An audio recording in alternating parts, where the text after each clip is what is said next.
మామూలు కెమికల్స్తో తయారు చేశారు. పేపర్లో వస్తే నాకే ఆశ్చర్యం వస్తూ ఉంది. ఎలాంటి కెమికల్స్ అంటే మన బాత్రూముల్లో వేసి క్లీన్ చేసే కెమికల్ని గీలో వేసి దాన్ని మళ్ళీ లడ్డు చేసి మనం తినే పరిస్థితికి వచ్చామని వస్తున్నాయి. అరే మీరు నిరూపించారు, పేపర్లో చూసిన అంటాడు సీఎం. పేపర్లో చూసి చెప్తారా అండి ఏదన్నా? అరే మీకు ఒక రీసెర్చ్ రిపోర్ట్, ఒక ల్యాబ్ రిపోర్ట్, ఏ ల్యాబ్ రిపోర్ట్లో బాత్రూమ్ కెమికల్స్ కలిసినాయి?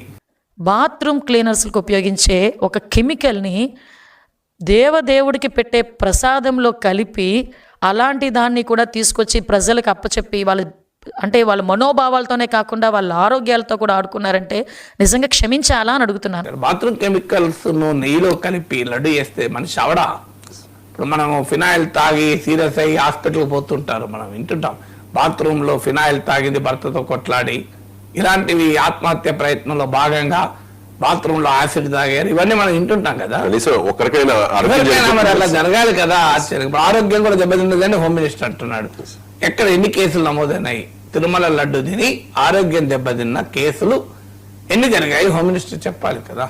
ఆరోగ్యం కూడా దెబ్బతిన్నదని చెప్తున్నారు కదా హోమ్ మినిస్టర్ ఓపెన్ గానే.